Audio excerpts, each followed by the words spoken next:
নমস্কার বন্ধুরা, SB academic সেন্টারের প্রত্যেকটা ছাত্রছাত্রীকে স্বাগত। আজকে আমি একাদশ শ্রেণীর আমাদের রাষ্ট্রবিজ্ঞান সাজেশন নিয়ে আলোচনা করছি। আমাদের সেকেন্ড সেমিস্টারের সাজেশন খুবই গুরুত্বপূর্ণ সাজেশন, 2025 সালের জন্য খুবই গুরুত্বপূর্ণ। যেগুলো প্রশ্নগুলো বলবো সেগুলো কিন্তু আসার চান্স খুবই বেশি।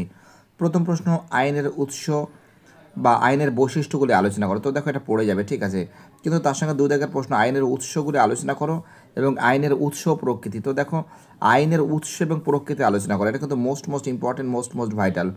তিন দাগের প্রশ্ন, তো দেখো তিন দাগের প্রশ্ন আমি ইম্পর্টেন্ট দিচ্ছি না। চার দাগের প্রশ্ন, স্বাধীনতা বলতে কী বোঝো, স্বাধীনতার রক্ষা কবচগুলি সংক্ষেপে আলোচনা করো। পাঁচ দাগের প্রশ্ন, সাম্য বলতে কী বোঝো, সাম্যের প্রকৃতি বিশ্লেষণ করো। ছয় দাগের প্রশ্ন, স্বাধীনতা ও সাম্যের মধ্যে সম্পর্ক আলোচনা করো। সাত দাগের প্রশ্ন, স্বাধীনতা, সাম্য ও ন্যায়ের মধ্যে পারস্পরিক সম্পর্ক বিশ্লেষণ করো। তো দেখো এই দুটো প্রশ্ন কিন্তু খুবই গুরুত্বপূর্ণ প্রশ্ন, বহুত ইম্পর্টেন্ট প্রশ্ন। যে প্রশ্নগুলো বলছি সেই প্রশ্নগুলো খুব ইম্পর্টেন্ট এবং সেই প্রশ্নগুলো খুবই ভাইটাল। এই যে সাম্য, এটা ইম্পর্টেন্ট আছে, ঠিক আছে, এবং তার সঙ্গে আইনের উৎস, যেটা এই কোশ্চেনটা কিন্তু ইম্পর্টেন্ট আছে, ঠিক আছে, এবং সাম্যের প্রকৃতি থেকে সবথেকে বেশি ইম্পর্টেন্ট কিন্তু 6 আর 7 দাগের কোশ্চেন কিন্তু বেশি ইম্পর্টেন্ট, ঠিক আছে, কী বলছি বুঝতে পারছো। এবং তার সঙ্গে চলে যাও পরের পেজে, একটু পেজটা উল্টে দিচ্ছি। দেখো এখান থেকে যে প্রশ্নগুলো পড়বে, ক্ষমতা স্বতন্ত্র করে নীতি কাকে বলে, এর পক্ষে বিপক্ষে যুক্তি দাও। এটা কিন্তু ইম্পর্টেন্ট, ঠিক আছে। এখানে কিন্তু পেজ নম্বর দেওয়া আছে, এই পেজগুলো কিন্তু নিমাই প্রামাণিকের বইয়ের পেজ, ঠিক আছে, পেজ নম্বর যেটা দেওয়া আছে নিমাই প্রামাণিকের যে বইটা আছে সেই বইয়ের কিন্তু পেজ নম্বরগুলো দেওয়া আছে, ঠিক আছে। এবার আমি পরের অধ্যায়টা নিয়ে আলোচনা করছি। এবার আমি দ্বিতীয় অধ্যায় নিয়ে আলোচনা করবো, খুব ইম্পর্টেন্ট প্রশ্ন, এক দাগের প্রশ্ন, জাতীয় জনসমাধির উপাদানগুলি লেখো। মোস্ট ইম্পর্টেন্ট কিন্তু মোস্ট ভাইটাল। জীবন মুখোপাধ্যায়। তো দেখো নিমাই প্রামাণিকের বইয়ের পেজ নম্বর 41 থেকে 43 নম্বর পেজ। দুই দাগের প্রশ্ন, জাতির আত্মনিয়ন্ত্রণের অধিকার বলতে কী বোঝো। তো দেখো এই 1-2 নম্বর যে প্রশ্ন কিন্তু এটা সুপার হিট কোশ্চেন, এর পক্ষে বিপক্ষে যুক্তি দাও। এবং তিন দাগের প্রশ্ন, জাতীয়তাবাদ সম্পর্কে রবীন্দ্রনাথ ঠাকুরের ধ্যান ধারণা সম্পর্কে আলোচনা করো। আশা করি এই তিনখানা প্রশ্ন থেকে 100% কিন্তু তোমরা কমন পাবে। এবং চার দাগের প্রশ্ন, জাতি ও রাষ্ট্রের মধ্যে সম্পর্ক আলোচনা করো, বা জাতীয় রাষ্ট্রের মধ্যে পার্থক্য আলোচনা করো, ঠিক আছে, এটা কিন্তু পার্থক্য আলোচনা করো। এটা কিন্তু ভালো করে পড়ে যাবে। যে সমস্ত প্রশ্নগুলো বলছি এই সমস্ত প্রশ্নগুলো কিন্তু খুব ইম্পর্টেন্ট, মোস্ট ভাইটাল বলে আমি মনে করি। প্রত্যেকটা প্রশ্ন ইম্পর্টেন্ট, প্রত্যেকটা প্রশ্ন ভাইটাল। যা বলছি সেইগুলোই কিন্তু পরীক্ষায় কিন্তু তোমাদের আসার চান্স খুবই বেশি, ঠিক আছে, কি বলছি বুঝতে পারছো। এবার দেখো আমি পরের যে অধ্যায় আছে থার্ড চ্যাপ্টার থেকে আলোচনা করছি। তো দেখো এখান থেকে তোমরা পড়বে দু দাগের প্রশ্ন, গণতন্ত্র বলতে কী বোঝো, গণতন্ত্রের সুবিধা অসুবিধা লেখো। বা গণতন্ত্র বলতে কী বোঝো, গণতন্ত্রের সাফল্য লেখো। সাফল্য মানে সুবিধা, ঠিক আছে, গণতন্ত্রের সাফল্যটা ভালো করে পড়বে। গণতন্ত্র বলতে কী বোঝো এবং গণতন্ত্রের সাফল্য, এর সঙ্গে পড়ে যাবে সাফল্য, ঠিক আছে, খুব ইম্পর্টেন্ট কিন্তু।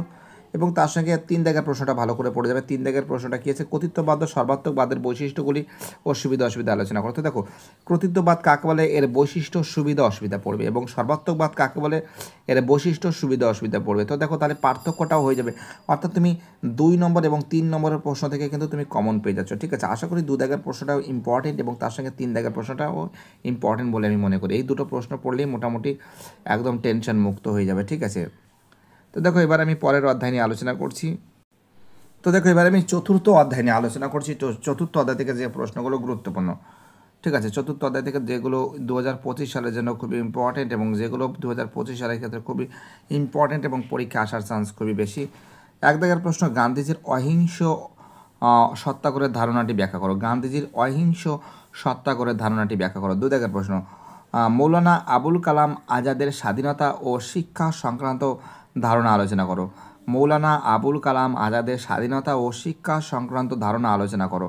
এবং তিন দাগের প্রশ্ন, বিবেকানন্দর সামাজিক ও রাজনৈতিক সংস্কার বিশ্লেষণ করো। এবং তার সঙ্গে প্রশ্ন 4 দাগে, স্বাধীনতা ও জাতীয়তাবাদ সম্পর্কে নেতাজি সুভাষচন্দ্র বসুর ধারণা। তো দেখো এই যে 4খানা প্রশ্ন থেকে কিন্তু 100% কিন্তু তোমরা কমন পাবে। এর ভিতর থেকে তোমরা যেটা বেশি ইম্পর্টেন্ট 1 থেকে 3, অর্থাৎ গান্ধীজি, একটু কালার পরিবর্তন করে বোঝাই ভালো করে, তাহলে সুবিধা হবে।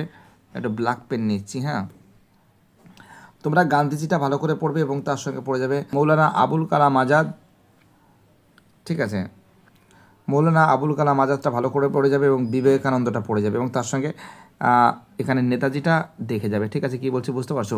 খুব ইম্পর্টেন্ট প্রশ্ন বলে আমি মনে করি। তো দেখো এবার আমি ফিফথ চ্যাপ্টার নিয়ে আলোচনা করছি। ফিফথ চ্যাপ্টার থেকে যে প্রশ্নগুলো গুরুত্বপূর্ণ ফিফথ চ্যাপ্টার থেকে, এবং যে প্রশ্নগুলো কিন্তু তোমাদের পরীক্ষায় আসবে, ঠিক আছে, ফিফথ চ্যাপ্টার থেকে, সে সম্পর্কে আমি বিস্তারিত আলোচনা করছি। প্রত্যেকটা প্রশ্ন ইম্পর্টেন্ট এবং প্রত্যেকটা প্রশ্ন কিন্তু ভাইটাল বলে আমি মনে করি, ঠিক আছে। ফিফথ চ্যাপ্টার থেকে আলোচনা করছি। প্রথম প্রশ্ন ছিল সংবিধানের মৌলিক অধিকার, সংবিধানে মৌলিক অধিকারগুলি লিপিবদ্ধ করার প্রয়োজনীয়তা উল্লেখ করো। পেজ নম্বর 117 থেকে 119 নম্বর পেজে আছে, ঠিক আছে, আমাদের নিমাই প্রামাণিকের বইতে। দুদাগের প্রশ্নটা সিলেক্ট করেছি, ভারতের নাগরিকদের মৌলিক কর্তব্য সম্পর্কে লেখো, পেজ নম্বর 140। 3 দাগের প্রশ্ন, ভারতের সংবিধানের মৌলিক অধিকার এবং রাষ্ট্র পরিচালনার ক্ষেত্রে নির্দেশমূলক নীতি সম্পর্কে আলোচনা করো। তো দেখো একটা জিনিস মাথায় রাখবে যে মৌলিক অধিকার এবং নির্দেশমূলক নীতি কিন্তু খুব ইম্পর্টেন্ট প্রশ্ন কিন্তু বলে মনে করি।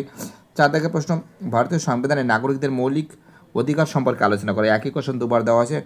5 দাগের প্রশ্ন, ভারতের সংবিধানে সাম্যের অধিকার, খুব ইম্পর্টেন্ট কিন্তু সাম্যের অধিকার বহুত ইম্পর্টেন্ট কিন্তু। এবং 6 দাগের প্রশ্ন, ভারতের সংবিধানের স্বাধীনতার অধিকার।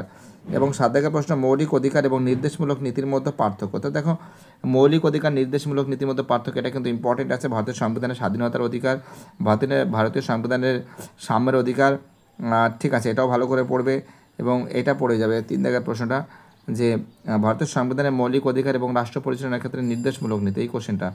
তো দেখো যে সমস্ত প্রশ্নগুলো বলছে এই সমস্ত প্রশ্নগুলো কিন্তু ইম্পর্টেন্ট ভাইটাল বলে আমি মনে করি, ঠিক আছে। এবার দেখো পরের চ্যাপ্টার 6 চ্যাপ্টার, আমাদের লাস্ট চ্যাপ্টার, এখান থেকে কোন প্রশ্নগুলো আমি ইম্পর্টেন্ট সিলেক্ট করেছি। 6 চ্যাপ্টার থেকে তোমরা পড়ে যাবে যেটা, সেটা হচ্ছিল তোমাদের নির্বাচন কমিশনের 4টি কাজ লেখো, খুব ইম্পর্টেন্ট। এবং ভারতীয় নির্বাচন কমিশনের কার্যাবলী মূল্যায়ন করো। আচ্ছা, কার্যাবলী মূল্যায়ন, ঠিক আছে, মূল্যায়ন করতে হবে, এটাও পড়তে হবে তোমাদের, কাজ এবং মূল্যায়ন পড়তে হবে। 3 দাগের প্রশ্ন, ভারতের নির্বাচন কমিশনের মেয়াদ ও অপসারণ পদ্ধতি লেখো, ভালো করে পড়বে, কিন্তু আমার মতে 1 নম্বর কোশ্চেনটা ইম্পর্টেন্ট কিন্তু, ঠিক আছে। 4 দাগের প্রশ্ন, ভারতের নির্বাচন ব্যবস্থার সহজ ও সংখ্যাগরিষ্ঠতা পদ্ধতি অসুবিধা উল্লেখ করো। 5 দাগের প্রশ্ন, ভারতের সরকারি নির্বাচনে এবং পিআর, ঠিক আছে, সিস্টেমের পরিবর্তে এফপিটিপি সিস্টেম গ্রহণ করেছেন কেন। তো দেখো এই যে প্রশ্নগুলো বলছি, এই প্রশ্নগুলো কিন্তু ইম্পর্টেন্ট, এই প্রশ্নগুলো কিন্তু ভাইটাল আছে। প্রত্যেকটা প্রশ্ন ইম্পর্টেন্ট, প্রত্যেকটা প্রশ্ন ভাইটাল। যে সমস্ত ছাত্রছাত্রীরা অনলাইন ক্লাসের সঙ্গে যুক্ত, যারা অনলাইন ক্লাসকে সাপোর্ট করছো, তাদের আমি অসংখ্য ধন্যবাদ জানাই, কারণ তোমাদের সাপোর্ট এবং তোমাদের ভালোবাসা ছাড়া এসবি একাডেমিক সেন্টারকে সামনের দিকে নিয়ে যাওয়াটা বহুতই মুশকিল ব্যাপার। থ্যাংক ইউ সো মাচ এভাবে সাপোর্ট করার জন্য। বাই, টাটা, তোমরা সবাই ভালো থাকো।